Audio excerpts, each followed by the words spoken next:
Joker Folie, also known as Joker Madness for Two for my friends who don't speak French. I saw this film last week, and I was not expecting anything. The reviews were absolutely lambasting it. People on YouTube were saying it was absolutely awful. Moist Critical, The Critical Drinker, all those kind of new contemporary reviewers we've got for TV and film and everything. I love the first Joker film. I've seen it 5 or 6 times. I saw it every time I've seen it in the cinema. I watched it the first time, and it was so good that whenever anyone asked me to watch it, I said yes. It's a brilliant commentary on kind of how a lack of support in someone's life can just cause them to spiral, descend into madness. And it's fucking great, right? Joker Folie à Deux, I'll call it Fad. Joker Fad, I think, is probably the perfect sequel that we could have gotten for Joker. I think one reason why a lot of people were so up in arms and angry about the film is because it did not deliver on the madness and the violence that we saw in the first movie. But the film spends a lot of time cultivating or attempting to cultivate a sympathy for this character. So when you see him kill all these people in the end, you're thinking, okay, he's crazy, but is he wrong in what he did? Joker 2 starts and basically ends with him in Arkham Prison. If you go into Joker Fad expecting Todd Phillips to deliver upon the madness and the kind of, I wouldn't say glorification, but the kind of portrayal of an almost righteousness of what Arthur did in Joker 1, you were going to be sorely disappointed. I recognized this about 10 minutes into the film, but I knew that Joker Fad was going to be a deconstruction of the idol that Joker has become. I think Joker Fad is a perfect sequel because not only does it kind of cap off and fully conclude Arthur Fleck's story set out in Joker 1, it's also a brilliant commentary on the kind of social phenomenon that Arthur Fleck's Joker has become, right? If you look at this is not a bold claim for me, I hope you'll agree with me, but I think that Arthur Fleck's Joker, Joaquin Phoenix's Joker, has become a kind of icon of counterculture, right? To bring some controversial figures, you look at Gypsy Crusader, the massive online racist. He dressed up as the Joker. And in various other instances, the Joker has become a kind of symbol of hate, but also a symbol of standing up for yourself. And Todd Phillips masterfully concludes Joker's story by deconstructing the mythos of the Joker, right? So massive spoilers for the rest of this video. I urge you to go see this film yourself because it is fucking brilliant. Joker Folie à Deux follows Arthur Fleck's trial. Basically, the whole film is him being put against the public for his crimes. And every single character in this story learns that the Joker is not some awesome fucking manipulative mastermind, but is actually just a mentally ill freak who has almost no idea what's going on. It's a deconstruction of what Joker has become in our real world culture, which I think is brilliant. It's absolutely amazing. The strongest parts of Joker 2, the elements that I think work best in the film, is the fact that it's a musical, the introduction of Harley Quinn, and kind of all the court case scenes. They were fucking brilliant, man. If you do not go into this film expecting violence up the wall and an epic Joker uprising with people wearing the clown masks and saying, like, you know, fuck the government and killing people, I think you're going to thoroughly enjoy this film. Right, let's talk about the fact that it's a musical first. The songs are great. Most of them are covers. They're a lot of fun, and I see a lot of people online saying that it feels like tangents and the music elements go nowhere, right? You have to understand that in this film, right, every single scene that's a musical is Joker just being fucking nuts and imagining singing these songs in his head, right? The musical scenes do feel a bit detached at points, but if you view them from a perspective that these musical scenes are meant to give you a glimpse into the Joker's literal psyche, because we see him go crazy in the first film, but we're not actually having a glimpse into his actual mind. The musical scenes in Joker 2 deliver that exactly. One of the musical scenes in the film is him singing a song in court and imagining killing all the judges and the jury, which is what he wants to do, right? Because that is what he has become known for. In this film, Arthur Fleck is not wrestling with the legend that the Joker has become, right? Because there are people outside of court cheering for him. There's a kind of cult-like following, because in the universe in this film, there was a straight-to-TV movie made about the Joker that everyone loves. Arthur Fleck is succumbing to the legend of the Joker, and there's simply no way that he can fill those boots. This might be a bit of a stretch, but I think that this theme is reflected in the sequel itself.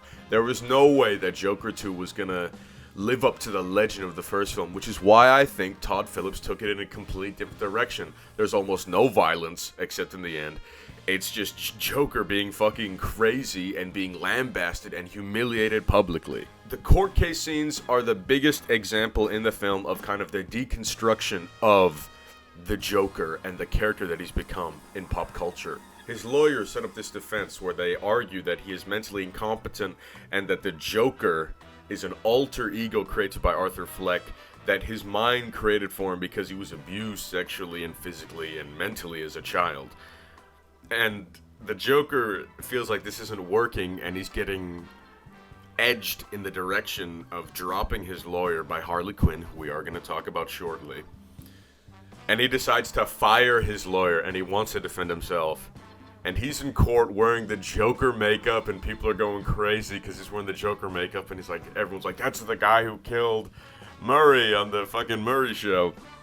And watching him try to defend himself in court, it goes nowhere, right? I would not call these scenes pointless. These scenes are essential to the theme that this film is trying to deliver to us, which is just kind of idolatry, right? Everyone expected the Joker to be this genius mastermind who knew what he was doing, why he was doing it, but he was captured in the heat of the moment a lot of the times in the first film. And in Joker 2, when he fires his lawyer and dresses up and is wearing the makeup, he can't defend himself, All he does silly character impressions, There's that one scene where he's like, have you ever seen my movie? He cannot defend himself. He is not competent enough to do it. He knows nothing about the law. He seems to barely grasp the weight of what's going on here. And some people in the audience were thinking, dude, he's saying fuck the system. That's so powerful. But actually, he just has no idea what's going on. He is not a mastermind. He is just some little freak who killed people. And people wanted to stand by that because of his tragic upbringing, which is what the whole first film is about. I think the audience in the courtroom and the audience of people standing outside protesting for the Joker, that's meant to represent us, right? The sympathetic people who watch Joker's story unfold. He fucking killed people. That's awful. But you see the reasons why he did it. He was neglected by society, and that's kind of a hero's journey that we can all cling to. This guy was wronged by society his whole life, and he decided to stand up for himself one day in the most egregious way possible, but we can still sympathize with it because we're human at the end of the day. So the court case scenes are not pointless.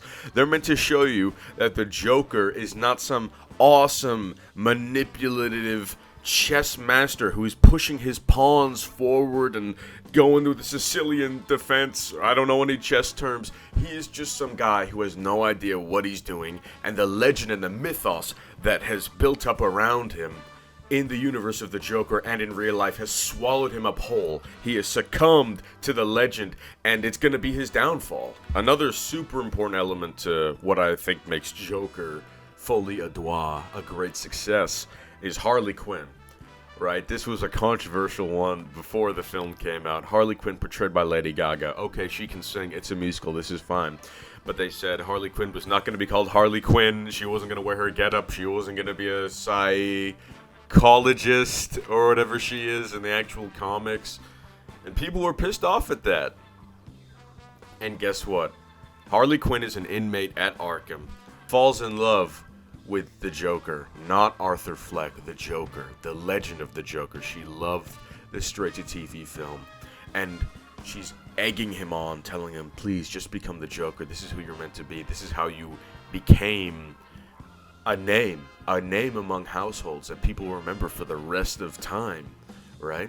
Arthur Fleck is not who you are. You are meant to be the Joker. And then in the end, it's revealed that Harley Quinn was not actually insane. She was not a patient put in Arkham Asylum. She self-admitted. And she was actually a psychologist the whole time who was invested in the Joker's story. So the audience was deceived in the same way that Arthur Fleck was in the film? That's fucking masterful, man. Because I remember people were pissed when they found out that Harley Quinn was not going to be a psychologist in the film. But she was. It was just hidden from us. He did really well there. Todd Phillips did really well.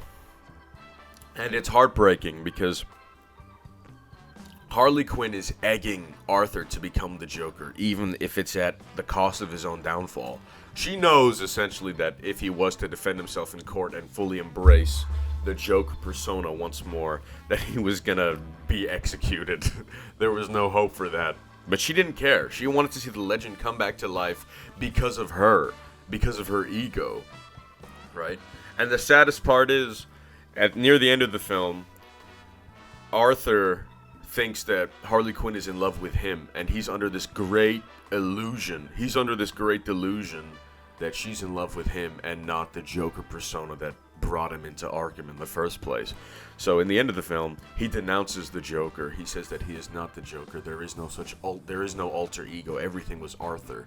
And a bomb goes off, which was totally not foreshadowed at all, but it was crazy and I liked it. And he runs away and he goes to Harley Quinn, to those iconic steps, where he does that beautiful Joker dance, like that. And he sees Harley Quinn and he says, Harley, I love you, and we should run away together. And she says, no, because you're not the Joker. You're nobody. You're fucking nobody. Arthur denied the Joker, and he wants to live as Arthur Fleck. But on those steps where the most iconic Joker scene of all time takes place, Joker is asked for once more again. It's fucking brilliant. It's just fucking amazing. The last thing I want to talk about, one of the most controversial talking points about the film. I saw this on Twitter, it was leaked, and I could not believe it, and so I went into the cinema still kind of half-heartedly believing that it was going to happen. The Joker gets raped. The Joker actually gets raped in this film, and I think that his rape serves as the perfect allegory for the meaning of the whole film. The point of the whole film is to deconstruct the legend of the Joker, the destruction of the idol, right? The figure in Gotham that people worshipped as an anti-hero turns out to be nothing more than a babbling lunatic, as shown in the courtrooms, and he can be brought out by the whims of a woman, Harley Quinn. And he is not some indestructible killing god who stood for what he believed in. He is a man just like you and me. And he got raped. He got raped by the guards in Arkham Prison after he badmouthed them at court. And it shows that he is not some infallible, legendary man that supersedes pain and suffering and everything. He is utterly humiliated by this rape. He is destroyed mentally and physically. It's fucking awful. But it serves as the apotheosis of everything this film is about. This film is not about serving you another 1.5 hours of violence grounded in real human emotion. This film is about the deconstruction of the character that the Joker has become in our actual real life culture.